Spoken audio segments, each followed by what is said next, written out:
10 anos mesmo de Homens e Mulheres de Fogo. Eu já falei para ele, para me dar aposentadoria, para arrumar outro. Aí todo ano eu estou aqui, para a glória de Deus. Queridos irmãos, homens e mulheres que abalaram o mundo, são muitos, e todos eles são movidos por um propósito, todos eles são movidos por um chamado. Alguns tinham consciência, porque escutaram a voz de Deus. Outros não tinham tanta consciência, mas tinha algo dentro deles que nós reconhecemos que era de Deus, e eles não tiveram medo de viver o propósito de sua vida. E aqui muda a maneira de ser no mundo. Qual é o propósito da minha vida? Qual é o propósito da sua vida? A gente se alinha a isso, redescobrindo a nossa própria vocação, que é um lugar onde Deus nos chama a atuar no mundo. Agora, abalar o mundo é algo muito forte.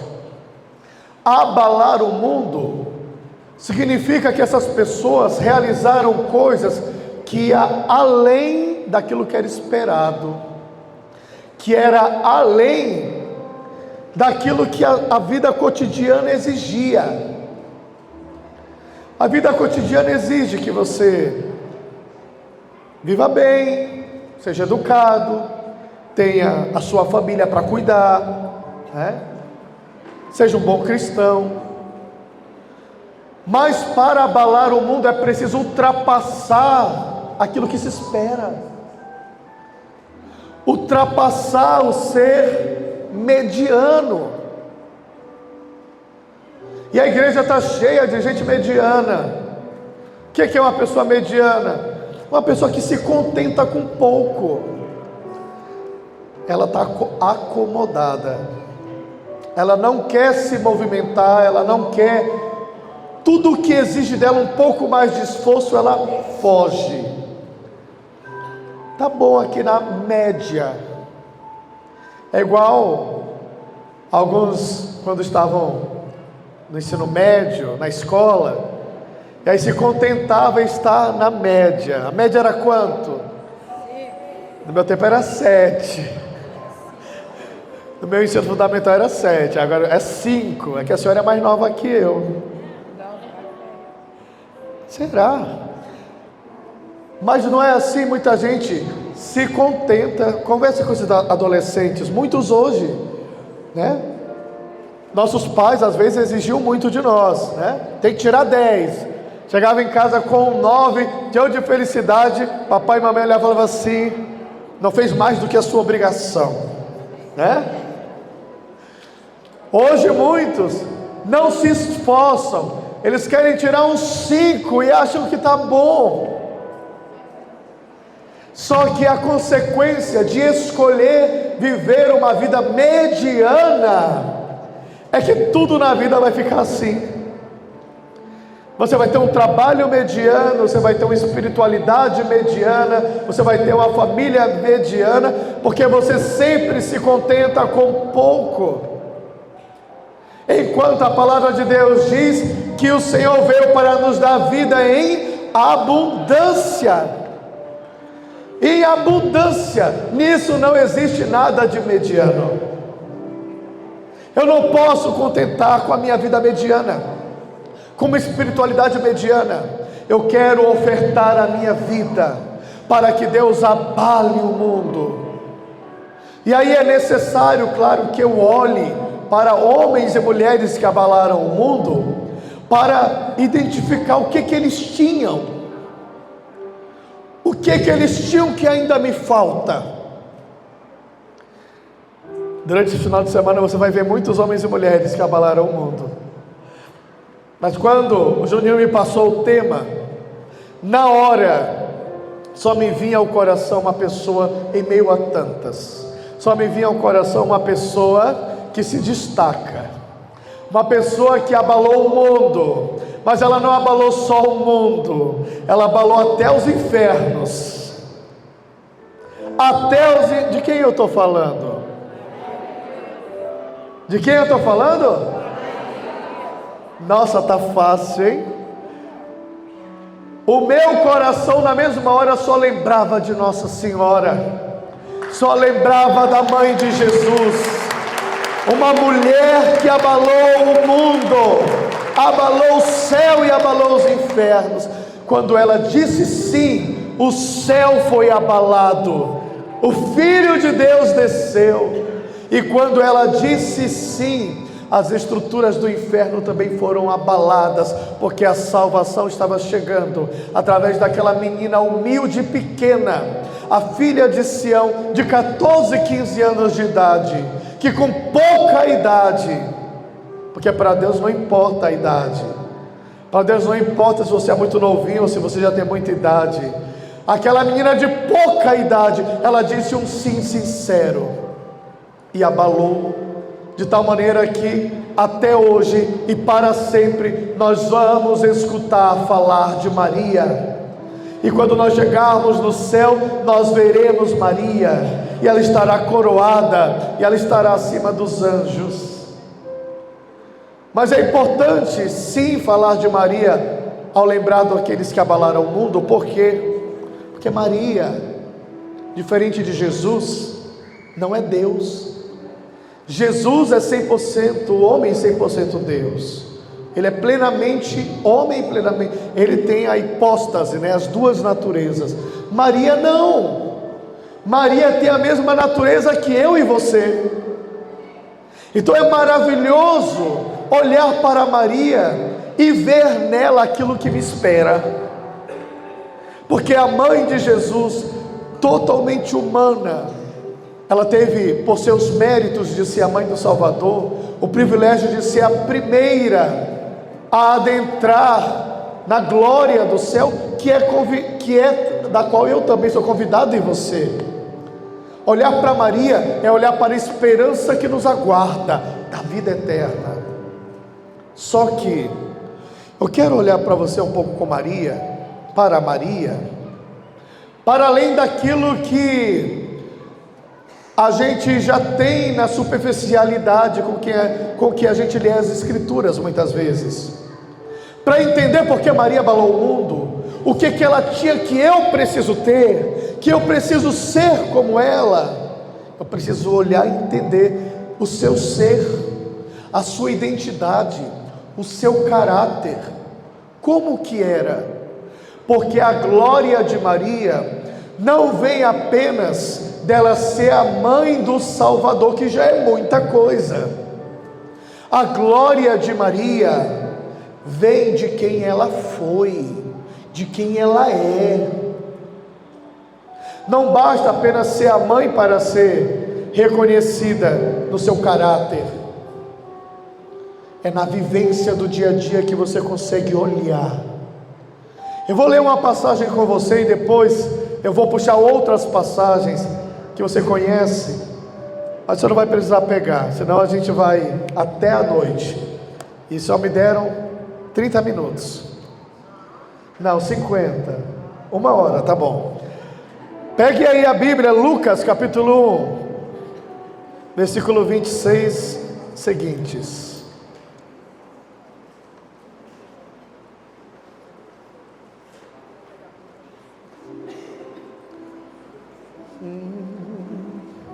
Só para a gente lembrar do chamado e tudo que vai acontecer a partir desse chamado. Lucas 1, 26.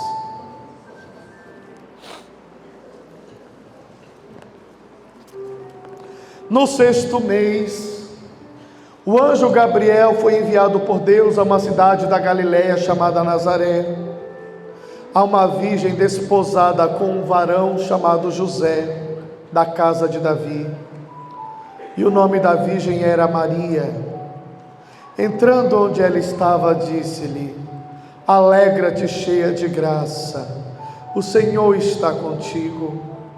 Ela ficou intrigada com essa palavra e pôs-se a pensar qual seria o significado da saudação. O anjo, porém, acrescentou: não temas, Maria, encontraste graça junto de Deus. Eis que conceberás no teu seio e darás à luz um filho, e o chamarás com o nome de Jesus. Ele será grande, será chamado Filho do Altíssimo, e o Senhor Deus lhe dará o trono de Davi seu pai. Ele reinará na casa de Jacó para sempre, e o seu reinado não terá fim. Maria, porém, disse ao anjo: como é que vai ser isso, se eu não conheço homem algum? O anjo lhe respondeu: o Espírito Santo virá sobre ti, e o poder do Altíssimo vai te cobrir com a sua sombra. Por isso, o santo que nascer será chamado Filho de Deus. Também Isabel, tua parenta, concebeu um filho na velhice, e este é o 6º mês para aquela que chamavam de estéril. Para Deus, com efeito, nada é impossível. Disse então Maria: eu sou a escrava do Senhor, faça-se em mim segundo a tua palavra. E o anjo a deixou. Palavra da salvação. Pode aplaudir a palavra de Deus.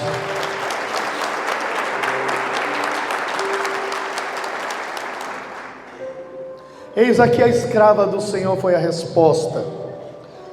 Maria, com 14, 15 anos, foi visitada pelo arcanjo São Gabriel. Agora, como é uma menina de 14, 15 anos, gente?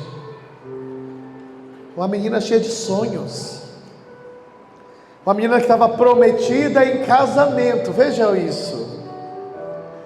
De repente, chega um convite do céu a abandonar todos os seus sonhos e projetos. Um convite do céu a assumir um compromisso e uma responsabilidade que vai mudar toda a rota da sua vida. Maria é chamada de humilde, a humilde que será exaltada pelo Senhor. Provavelmente na sua humildade não imaginaria ela que seria digna de tamanho chamado, de tamanha vocação. É por isso que a palavra diz que ela teve medo naquela hora. E quando nós recebemos o chamado de Deus é assim, dá medo. Quando você escuta que Deus quer usar você para mudar o mundo, dá medo.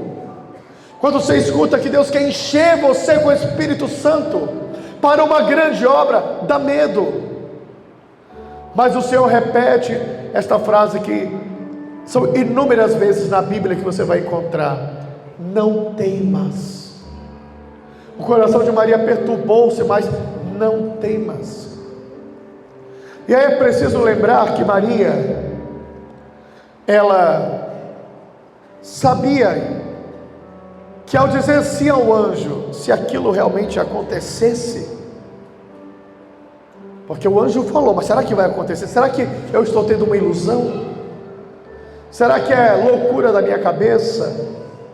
Às vezes quando a gente recebe uma palavra poderosa de Deus, ou exigente, depois a gente fica assim, será que é verdade ou eu estou criando coisa? Maria precisou acreditar, e crendo saber do risco que ela ia passar, né? Imagina, se no tempo dos nossos avós, uma menina aparecer grávida, fora do casamento, já era um escândalo. Nossas avós têm pouco tempo. Imagina no tempo de Maria. Se José a denunciasse, ela seria levada para ser apedrejada e morta. Sabendo do risco que iria correr, Maria escolhe dizer: eis aqui a escrava do Senhor. Uma escravidão que é uma escolha, porque não é Deus que faz dela escrava, não é Deus que me faz escravo, é do coração dela que brota essa submissão, essa entrega. Eu escolho viver esta escravidão total. Mas por aqui nada de novo, não é? O anjo a deixou, diz a palavra, depois de falar que sua prima também estava grávida, e o anjo a deixou. Aqui para mim começa a pegar a coisa. Aqui para mim começa a pegar a coisa, porque a gente já começa a aprender da mãe Maria, da mestra Maria, como é viver debaixo da vontade de Deus. Porque na hora que Ele nos chama, muitas vezes vai ser assim: o nosso coração vai queimar, a gente vai tremer, a gente vai sentir aquela presença poderosa que está nos chamando e nos convocando. Aí de repente, do nada, o anjo me deixa, o anjo a deixa. E na hora que o anjo me deixa, o que eu tenho? Eu tenho eu e aquilo que eu escutei. Nessa hora a coisa aperta. Será que eu estou ficando louco? Será que eu estou ficando louca?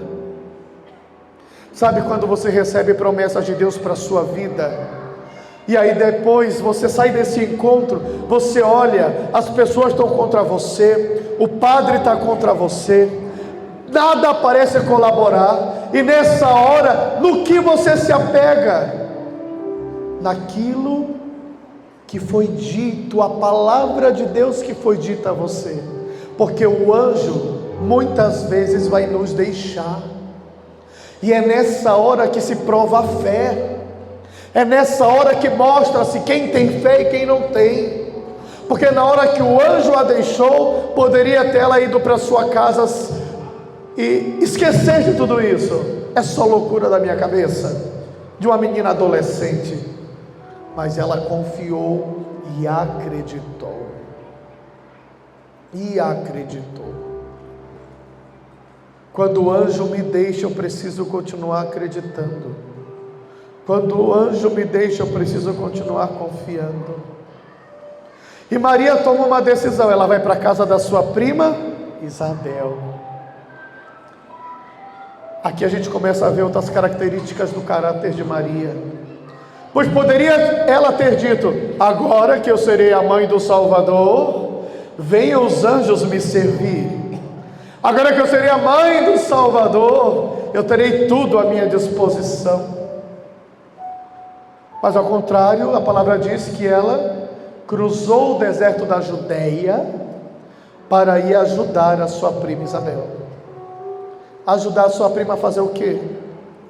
Lavar roupa, cozinhar. Isabel está de 6 meses, ela vai precisar de ajuda, ela vai precisar de alguém para lavar as calçolas de Zacarias, né?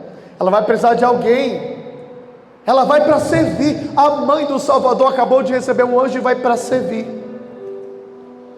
Mas mais do que isso, meditando essa palavra, o Senhor me fez lembrar exatamente do que disse há pouco, daquele tempo, um pouco mais atrás, quando a menininha parecia grávida, fora do casamento. O que muitos pais faziam?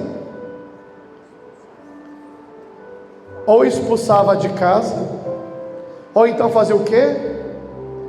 Vamos esconder essa menina, vamos mandar lá para a casa da tia dela no interior, depois a gente vê o que a gente faz. Não era assim? Não que São Joaquim e Santa Ana fizeram isso, eles nem estavam sabendo, mas na sabedoria de Deus era necessário tirar a Virgem Maria dali. E quando essa barriga aparecia, na sabedoria de Deus era preciso levá-la para um outro lugar. Ela não tinha consciência disso, mas eu olhando, eu vejo como Deus estava cuidando de tudo, tirando Maria de Nazaré, levando ela para o deserto, cuidando da sua prima, enquanto aquela barriguinha ia crescendo, enquanto os seus seios iam inchando.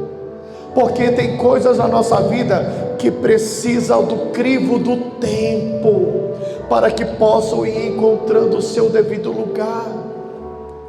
Tem coisas na nossa vida que não vai ser de uma hora para outra. É preciso ter fé, é preciso ter confiança, mas é preciso também saber esperar. O tempo que Maria estava com sua prima Isabel era o tempo também onde ela precisava ser formada na espera de quem na humildade vai aguardando o tempo onde Deus vai realizar o grandioso. E nós vivemos um momento onde as pessoas não querem esperar, não é?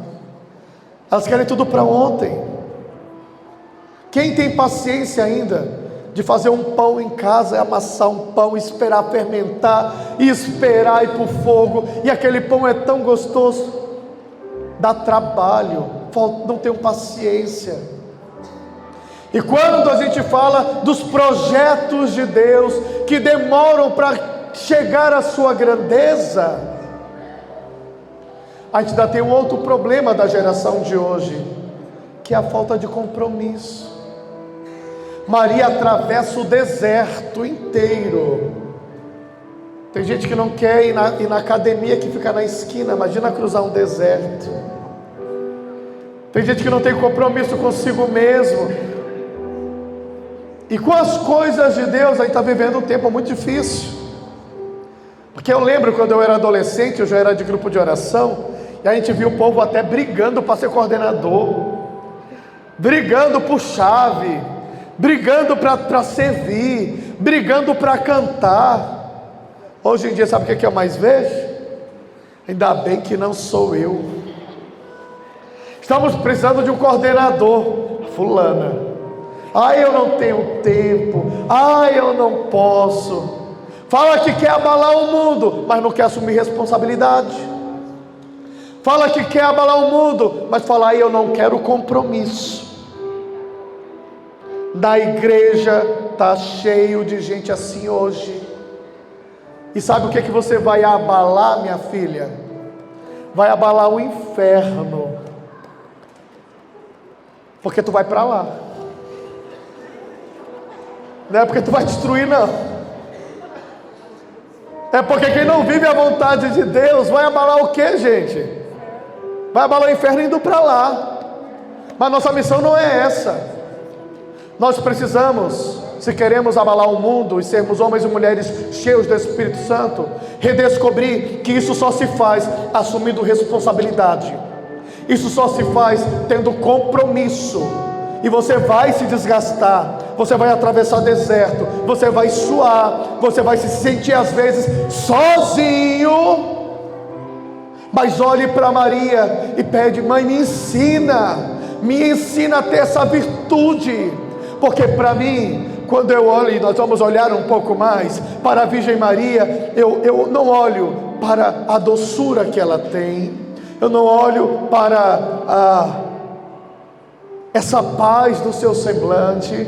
O que eu olho é para a força. Uma das coisas que mais me encanta na Virgem Maria é que ela é uma mulher forte. Ela é uma mulher forte para dizer sim, forte para atravessar o deserto, forte para aguentar as consequências de ter a sua vida em risco, mas viver a vontade de Deus, tudo perder. Porque provavelmente na hora em que ela disse sim para aquele anjo, ela sabia que ela ia estar perdendo o casamento dela, ela ia estar perdendo o noivo dela, ela podia estar perdendo o pai e a mãe dela, porque ela não sabia como era que Joaquim e Ana ia recebê-la grávida. Ela poderia perder tudo, mas para Deus é assim. A gente tem que perder tudo para poder ganhar tudo, porque enquanto eu não perco tudo, não há espaço para aquele que é o tudo entrar. Ou eu tiro tudo, ou eu perco tudo, para que o tudo entre, para que caiba o tudo em mim, ou eu não tenho espaço para ele entrar. E quando você olha para esses homens e mulheres que abalaram o mundo, vocês veem que eram homens e mulheres que estavam dispostos a perder tudo por causa daquilo que acreditavam. No que você acredita? No que você acredita? Sim, Maria foi, e depois que nasce João Batista, Maria volta, e volta já com a barriguinha, e volta já com São José em dúvida. São José, por ser um homem justo, diz a palavra, que queria abandoná-la em segredo. Sabe por quê? Porque só o noivo ou o marido poderia denunciar sua esposa. E se ele fosse embora em segredo, ninguém iria poder denunciar Maria. Só ele poderia fazer isso. Por isso ele queria abandoná-la em segredo, para guardá-la, para que ela continuasse viva. até que o anjo aparece, o convence que aquela obra era de Deus. José a acolhe. José é outro grande homem, mas hoje eu vou falar de Maria. Barriguinha cresce, vocês veem, conhecem a história, vai para Belém, por causa do pedido que o imperador havia feito.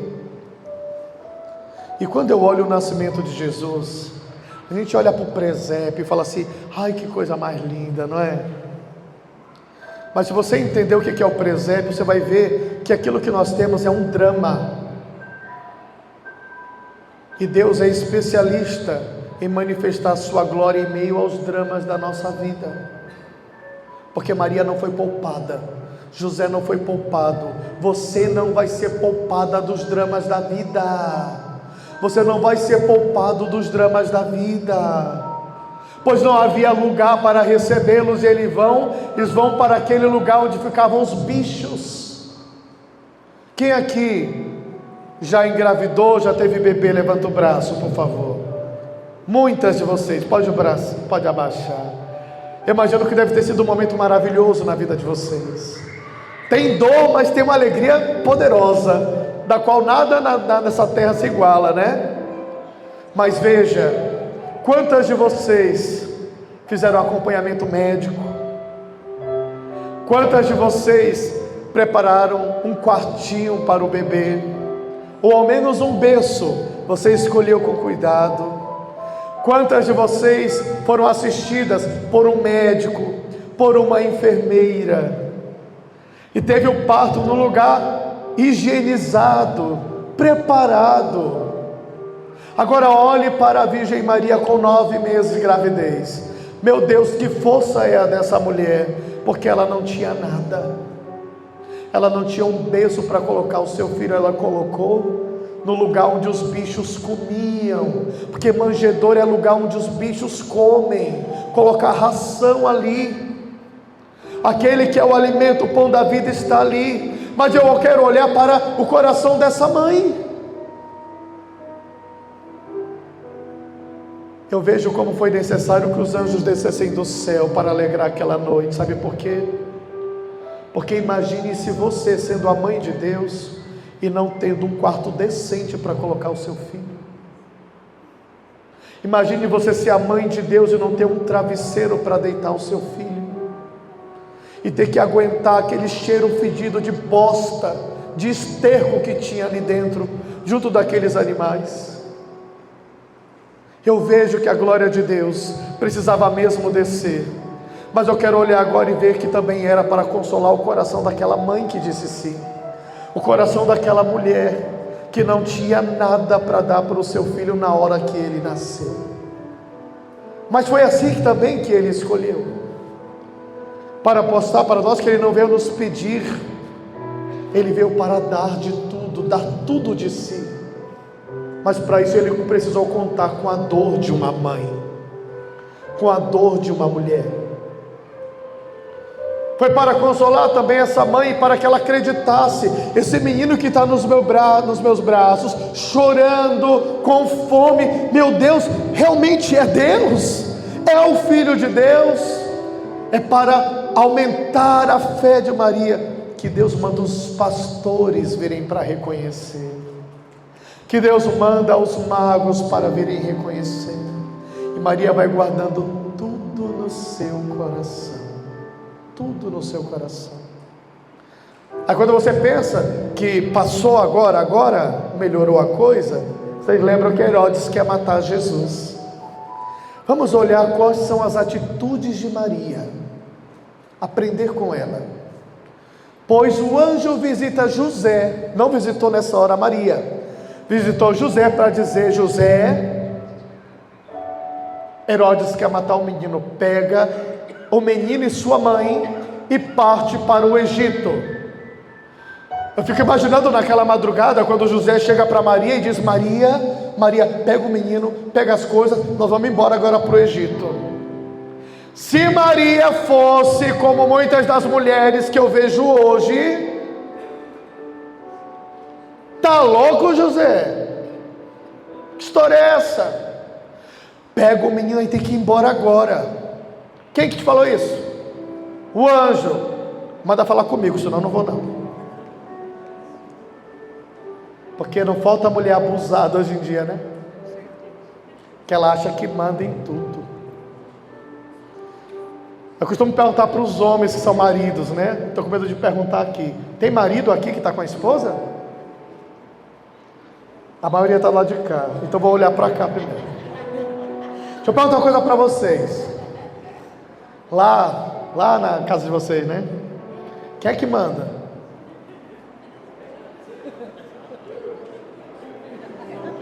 A outra até pediu para baixar o braço. Agora eu olho para a Virgem Maria, num momento como esse, e se ela tivesse no coração isso, quem manda aqui sou eu. Tu acha que ela ia obedecer José nessa hora? Escutar José? Confiar em José? Se entregar que José sabia o que estava fazendo? Uma das coisas que a fortaleza de Maria nos ensina também é a de saber quando escutar e obedecer, e reconhecer aquilo que é autoridade e o dom do outro. Meu Deus, tem muito marido que eu tenho pena. É você, né, filho? Mas hoje ela vai sair daqui com as virtudes de Nossa Senhora. Hoje tudo muda. Hoje tudo muda. Naquele momento Maria sabia que não é hora de falar. A palavra não traz nenhuma palavra. Ela pega o menino, ela confia no seu marido, ela confia no seu homem, e ela vai. Depois o anjo avisa para voltar e volta. E vai, o drama continua, né? Porque não deu tempo de arrumar mala, não deu tempo de passar na oficina e pegar as ferramentas para levar. O drama continua. Depois me toca muito ver a força de Maria em um momento onde Jesus apronta. Porque quem tem filho adolescente sabe o que é, né? Quem é que tem filho adolescente? Dá trabalho? Dá trabalho? Se você não tem filho adolescente, você já foi um adolescente. Porque às vezes tem muito pai e mãe que se esquece que um dia você já esteve nesse lugar, né? E só reclama. Certa vez eu estudando a palavra de Deus, eu me senti chocado quando o Espírito me fez entender que, Jesus também deu trabalho. Jesus também deu trabalho. Jesus, com 12 anos de idade, foi com seus pais para a Páscoa em Jerusalém. Vocês conhecem a história. Na hora de voltar, cadê o menino? Que não falou nada para ninguém. A palavra de Deus diz que depois de um dia inteiro de viagem, voltando para Nazaré. Como é que você entende isso? Vou te explicar para você entender o que aconteceu, né? Como é que nem José nem Maria deu falta desse menino? Maria vinha atrás com as mulheres, eles não iam juntos, os homens iam na frente. Maria pensou que Jesus estava com José, José pensou que Jesus estava com Maria. Depois de um dia inteiro de viagem, a caravana arma as tendas para descansar e jantar. Aí os maridos se encontram com as esposas, e foi nessa hora que, cadê o menino Jesus? Quem aqui é pai ou mãe já perdeu ao menos por uns 5 minutos no supermercado, no parque de diversão? São 5 minutos que parecem uma eternidade, não é? Parece que o mundo vai acabar. Cadê o meu filho? Cadê a minha filha? Ó desespero. Agora pense, 5 minutos bateu o desespero. A palavra de Deus diz que José e Maria perderam Jesus por 3 dias. Minha filha, como é que uma mãe dorme sem saber onde é que está o seu filho nessa situação? Você já parou para pensar nesse momento? José e Maria 3 dias sem dormir, rodando as ruas de Jerusalém. Imagina, se perder o teu filho, que é uma peste, já dá desespero. Imagina perder o Filho de Deus. Ai, a coisa aperta. Você não precisa pegar, depois você lê para confirmar. Porque agora me encanta a atitude de Maria. Veja a força dessa mulher. Porque eles encontraram o menino Jesus no templo, entre os doutores da lei. E a palavra de Deus diz o seguinte: que Maria tomou a frente e foi falar com Jesus. Olha a sutileza da atitude desta mulher. A mesma mulher que escutou José e foi embora com ele para o Egito, é a mulher que nessa situação dramática olha para o seu marido, e agora estou imaginando no espírito, porque a palavra não diz, mas é a mulher que diz para o seu marido: Zé, fica aí, deixa que eu falo com ele. Porque a autoridade maior era do pai. Poderia José ter pego, imagina José como não estava. Só que o homem e a mulher lidam de uma maneira diferente, não é? José devia estar com a sandália na mão aqui, ó. Porque imagina, José passou 3 dias vendo Maria desesperada. Se eu fosse José, eu iria: como é que tu faz isso com a tua mãe, moleque? Né? Como é que tu faz? Mas nessa hora quem fala não é José. A palavra de Deus diz que quem fala é Maria. E o que ela fala? O que vocês falaram quando acharam a peste de vocês? Seu vagabundo! Seu filho de uma... como é que você faz isso comigo? Né? E o que Maria disse? Olha a inteligência emocional dela. Olha o que é inteligência emocional.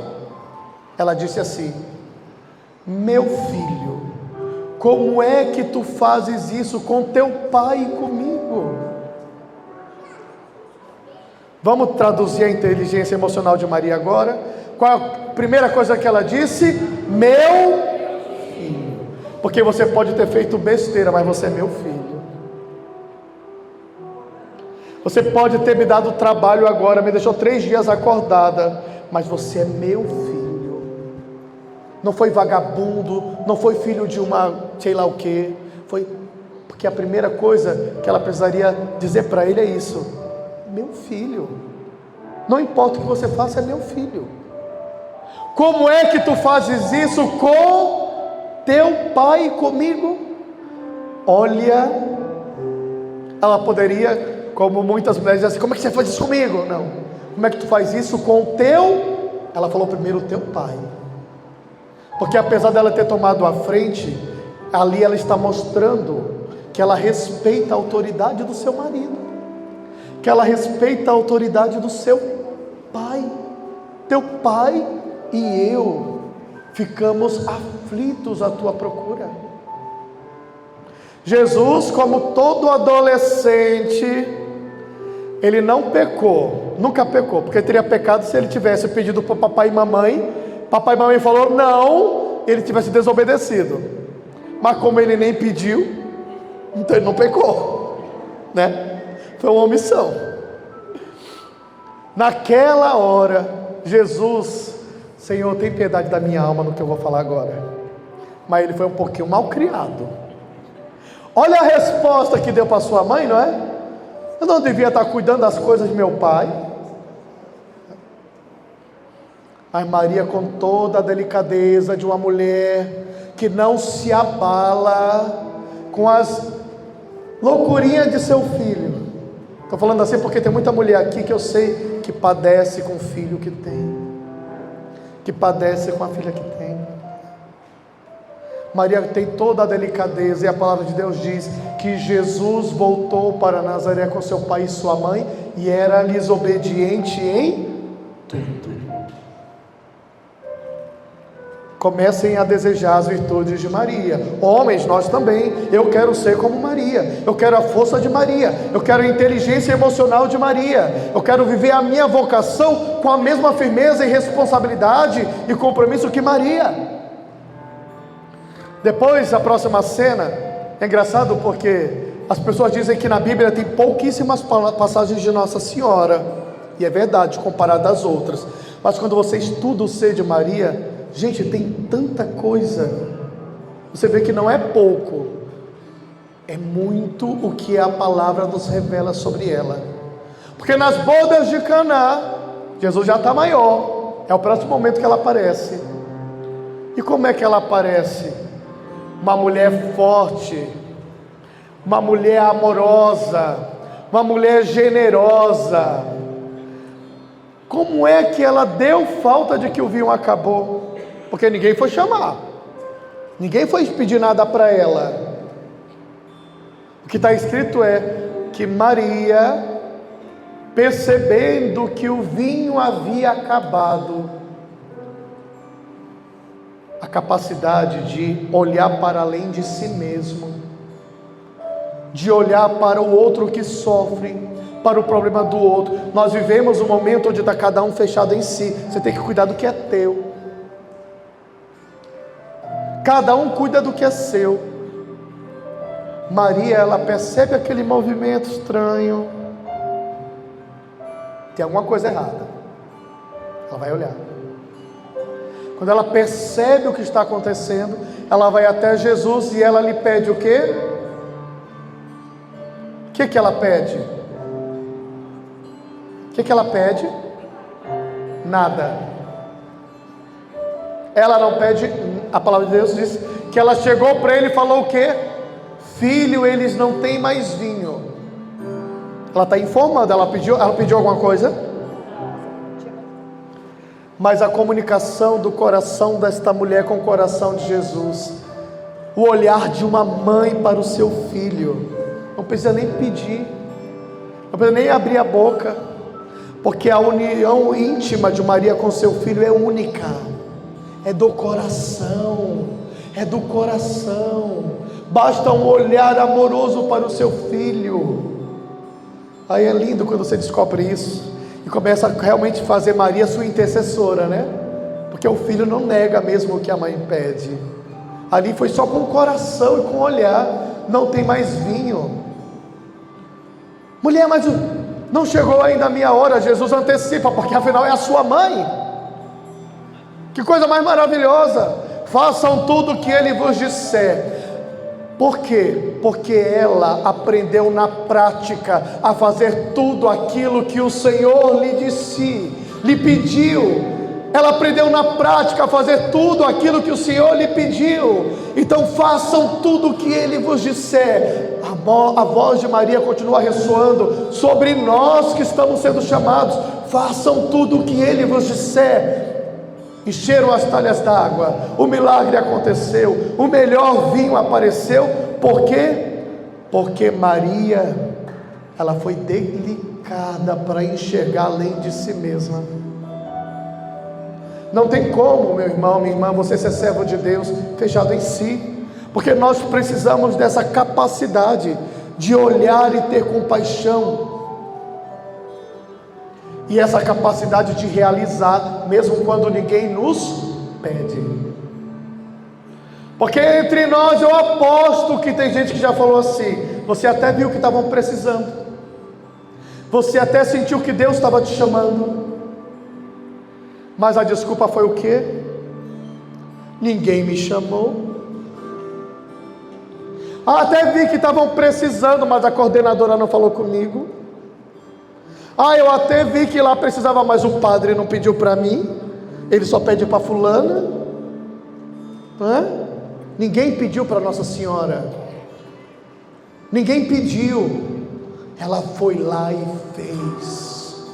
Está na hora de você parar de inventar desculpa para não viver a tua missão e o teu chamado. Se você sente o seu coração arder, se você percebe que estão precisando de você, há um mundo precisando de você, há uma igreja precisando de você, há um grupo de oração, há uma paróquia precisando de você. Pare de ficar no cantinho esperando que alguém venha te chamar. Seja como Nossa Senhora. Não espere ninguém pedir. Vai lá e faz. Vai lá e faz. Cheio do Espírito Santo. Vai lá e faz. É assim um homem cheio de Deus. É assim uma mulher cheia do fogo. Vai lá e faz. Depois nós vemos os capítulos passarem. Maria parece que sumiu. Ela não sumiu, ela estava nos bastidores cuidando de tudo. Afinal, na Santa Ceia, alguém precisava assar aquele cordeiro. Ou você acha que o cordeiro ia se assar sozinho? Quem quer preparar aquele rango para aqueles discípulos? Ela estava lá, a discípula fiel. A mãe, a rainha, estava na cozinha. Às vezes a gente quer os primeiros lugares, às vezes a gente quer estar no palco, às vezes a gente quer ser reconhecido. A Virgem estava na cozinha, porque mais importa que Ele apareça e que eu diminua.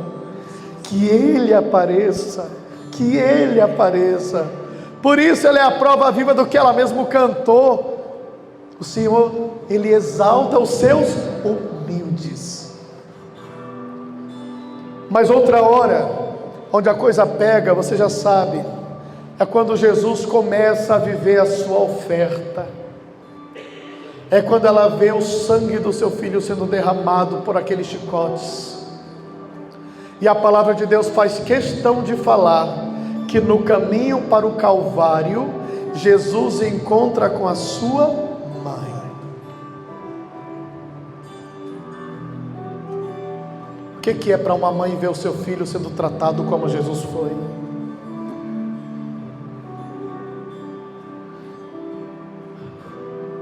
Eu acho muito bonito quando alguns teólogos dizem que esse encontro foi muito importante, porque Jesus, ao olhar para os olhos da sua mãe, ele via porque que valia a pena entregar-se, porque que valeria a pena pagar o preço da salvação, porque a sua mãe seria a primeira a receber os méritos da salvação. Porque por mim, eu sou só pecado, eu sou só miséria, mas olhando para a sua mãe, vale a pena entregar a vida, para poder levar a minha mãe para o reino dos céus. Vale a pena entregar a vida para salvar também todos aqueles que se tornarão filhos dessa mãe, que são também meus filhos. Mas a palavra nos ensina que Maria encontrou com Jesus e seguiu Jesus durante todo o percurso. E a força dessa mulher é tão grande que João faz questão de dizer que aos pés da cruz estava de pé a sua mãe. Ela não estava jogada no chão, ela não estava aos prantos, jogada com a sua cara no chão, desesperada. Ela estava com certeza chorando, mas ela estava de pé, porque o seu filho precisava da sua força naquela hora. O seu filho precisava da sua mãe junto dele naquela hora. Mas uma das coisas que ensinem atenção, mulheres e mães que estão aqui, uma coisa que me toca foi quando eu olhei para essa cena e percebi, Maria acompanhou o seu filho, Maria ficou aos pés da cruz, mas em nenhum momento Maria carregou a cruz do seu filho, porque era dele. Tem muita mulher, e não só mulher, muita mãe, muito pai aqui também, que precisa entender que existem cruzes que são do seu filho, não é sua. Pare de carregar a cruz do seu filho, pare de carregar a cruz da sua filha, porque existem cruzes que eles vão ter que carregar, que eles vão ter que aprender. Tem mãe coitada que está aí se matando para sustentar marmanjo de 30 anos de idade. que está aí de idade se matando para pagar aluguel de filho de 40 anos, de filha de 35 anos, sofrendo por uma cruz que não é dela.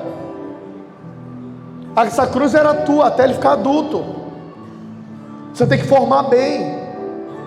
Só que tem muito pai e mãe que ainda não entendeu que você precisa educar o seu filho para amadurecer, crescer e viver a missão dele. Tem um teórico da psicanálise chamado Winnicott, e ele diz que um pai e uma mãe cumpriram o seu papel quando se torna inútil para o filho. Quanto mais o seu filho tiver autonomia, quanto mais o seu filho não precisa de você, por mais que doa no seu coração de pai e mãe, que quer ter o filho sempre ali, quanto mais ele se tornar independente de você, e você se tornar inútil na vida dele, mais você cumpriu o seu papel de pai e de mãe. Então, pare de carregar a cruz do seu filho. Enquanto ele é criança, você carrega. Enquanto ele é adolescente, você carrega. Agora, meu filho, aguente. Agora, meu filho, eu não vou te abandonar. Como Maria, eu estarei do teu lado na tua cruz. Eu estarei aqui te olhando, eu estarei aqui rezando por você. Mas essa cruz, você vai carregar. Você vai carregar.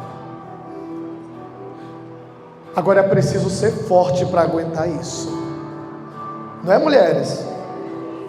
Porque parece que é fácil, não é não? Porque pela própria natureza, a vontade de ir lá e tomar no colo de novo, é ir lá e fazer de tudo. Mas você precisa ajudar o seu filho a crescer. Você precisa ajudar o seu filho a crescer. Depois você conhece as próximas cenas. Maria recebe o corpo do seu filho. Não deve ter momento pior para a vida de uma mãe do que receber o corpo de um filho morto nos braços. Não tenho nem o que falar dessa dor. Não tem palavra.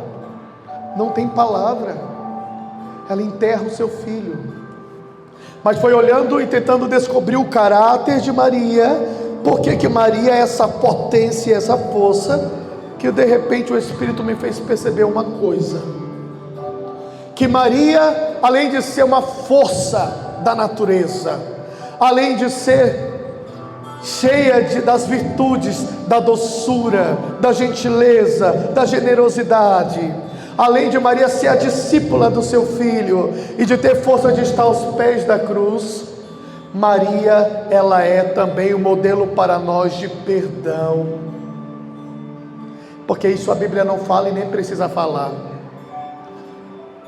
Porque depois que Jesus estava na cruz, e a palavra de Deus diz que só ficou aos pés da cruz quem? João, Maria sua mãe e algumas outras mulheres, Maria de Cleófas, Maria Madalena, só. E os outros discípulos foram para onde? Fugiram com medo. Agora pense Maria reencontrando esses discípulos. Talvez se nós estivéssemos no lugar dela, a gente não ia querer olhar na cara de Pedro, que negou 3 vezes o filho dela. Se nós estivéssemos no lugar dela, a gente não ia querer olhar na cara, rezar junto com esses discípulos com quem o filho dela ficou 3 anos e agora na hora que ele mais precisava foram tudo embora.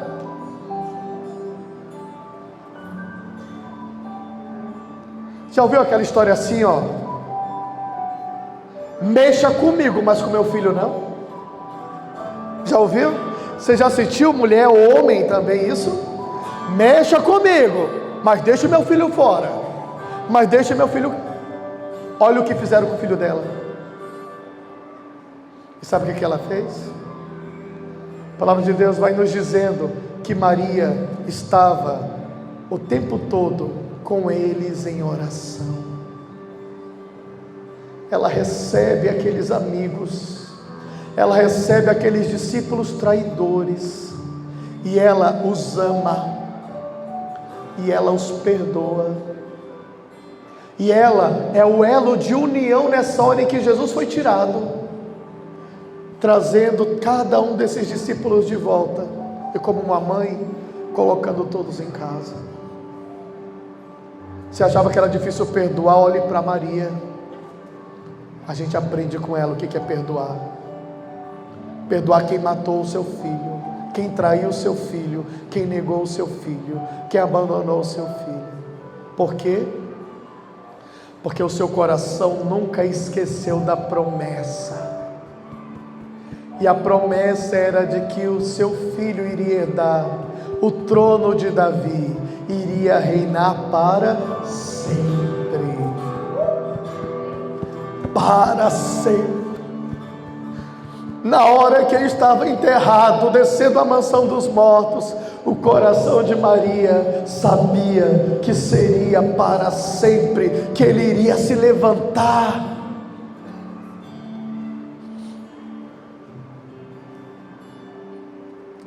Alguns teólogos acreditam, que a palavra não diz, que antes de visitar Maria Madalena ali no túmulo, ele visitou a sua mãe. O coração de Maria nunca duvidou, mesmo quando tudo era contrário, ela acreditou até o fim, ela suportou até o fim. Agora você pare de achar que para viver a tua missão, tudo vai ser favorável a você, tudo vai dar certo para você. Tem gente que dá reza assim: ai Senhor, o Senhor não me escuta. Se o Senhor me amasse, eu não estaria passando por isso. Se a mãe dele não foi poupada, você acha que você vai ser? Levanta a cabeça, porque Deus tem grandes projetos para você. Acredite na palavra que está proclamada sobre a tua vida, e se você ainda não descobriu, que nesse final de semana você descubra qual que é a palavra, qual que é o propósito de Deus para a minha vida, para como Maria poder dizer: eis-me aqui, faça-se em mim. Dá-me, mãe, como mestra, as mesmas virtudes do teu coração. Pedi hoje, nesta manhã, a graça de poder ser formado pelo ventre e pelo coração da Virgem Maria, porque agora você entende, de uma maneira tão pequena, porque poderíamos falar muito mais, o porquê que ela recebe todas as glórias.